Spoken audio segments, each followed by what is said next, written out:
नमस्कार, आप देख रहे हैं नेशन 9 टुडे और मैं हूं आपके साथ मानवी ठाकुर। आज की कुछ खास खबरें। दरअसल पिछले दिनों नर्सिंग एकता मंच द्वारा सचिवालय का घेराव किया गया था, जहां नर्सिंग स्टाफ ने अपनी मांगों को लेकर सरकार को ज्ञापन सौंपते हुए 7 दिन का समय दिया था।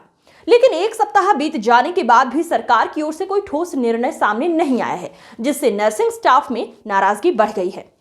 इसी को लेकर आज देहरादून में मंच ने प्रेस वार्ता की और घोषणा की कि आगामी 5 दिसंबर से राज्य भर के नर्सिंग स्टाफ के साथ अनिश्चितकालीन धरना शुरू किया जाएगा। मंच की प्रमुख मांगों में भर्ती पोर्टल को तत्काल बंद करना, वर्षवार भर्ती लागू करना, शिक्षा स्वास्थ्य और चिकित्सा स्वास्थ्य विभाग की भर्ती एक साथ निकालना, आईपीएचसी मानकों के अनुसार भर्ती प्रक्रिया लागू करना और ओवर एज अभ्यर्थियों को आयु छूट देने जैसी मांगे शामिल है। नर्सिंग एकता मंच का कहना है, जब तक सरकार उनकी मांगों पर स्पष्ट निर्णय नहीं लेती, तब तक उनका आंदोलन जारी रहेगा। अब देखना होगा कि सरकार इस मसले पर क्या कदम उठाती है। तो 5 दिसंबर से नर्सिंग स्टाफ का अनिश्चितकालीन धरना शुरू होने जा रहा है। इसका असर प्रदेश की स्वास्थ्य सेवाओं पर कितना पड़ेगा, ये आने वाला वक्त बताएगा। देखिए, हमारे द्वारा 25 नवंबर को सचिवालय कूच किया गया था अपनी मांगों को लेके, और सरकार को अल्टीमेटम समय दिया गया था कि एक हफ्ते के अंदर अंदर हमारे जो पॉइंट्स थे उन पे सोचा जाए, विचार किया जाए। लेकिन हमारे पास इसका कोई पॉजिटिव आंसर हमें देखने को नहीं मिला।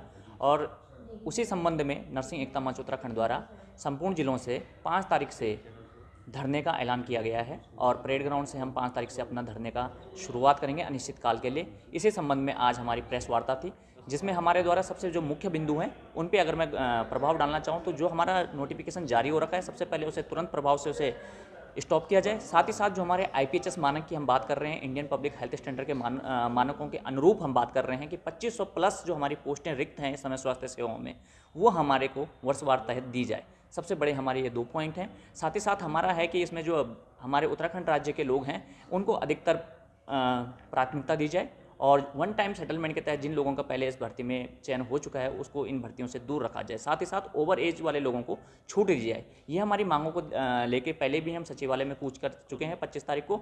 और जो हमारे जो नर्सिंग प्रोफेशन है, जो हमारे कोरोना वॉरियर हैं, जो हमारे संविदा कर्मचारी हैं, जो हमारे प्राइवेट सेक्टरों में काम कर रहे हैं, कहीं ना कहीं जब नोटिफिकेशन एग्जाम का निकला, क्योंकि इतिहास में अभी तक हमारी कोई भी एग्जाम से रिलेटेड कभी कोई भर्ती नहीं हुई है, और उसके नोटिस निकलने के बाद सभी अभ्यर्थी बहुत ही तरीके से निराश और हताश हैं। और इसी संबंध में अगर मैं बात करूं तो हमारे द्वारा एक आरटीआई के तहत जो जानकारी मांगी गई थी, तो ये बात कर रहा हूं मैं सिर्फ आपके हल्द्वानी सुशीला तिवारी राजकीय चिकित्सा हॉस्पिटल्स की, जहां पे अगर आप देख सकते हो तो इसमें साफ लिखा गया है कि वहां पे अभी जो पदों की संख्या रिक्त है वहां पे 426 नर्सिंग प्लस 21 सीनियर के लोगों की वहाँ पे रिक्त है। एक ही हॉस्पिटल की अगर मैं बात कर रहा हूँ तो सोचिए, इस समय एक हॉस्पिटल में जब 450 हमारे पद अभी रिक्त हैं, तो हमारे तमाम नर्सिंग मेडिकल कॉलेज में हमारे कितने पद रिक्त हैं, चाहे दून की हम बात करें, चाहे वो फिर हरिद्वार की हम मेडिकल कॉलेज की बात करें, रुद्रपुर मेडिकल कॉलेज की बात करें, तो कम से कम जो आईपीएचएस मानक की हम लगातार बात कर रहे हैं, इंडियन पब्लिक हेल्थ स्टैंडर्ड के हम मानक की बात करें, तो 2500 पदों पर हमारी सीधी भर्ती हेतु वर्षवार का नोटिफिकेशन निकले। इन्हीं मांगों के तहत,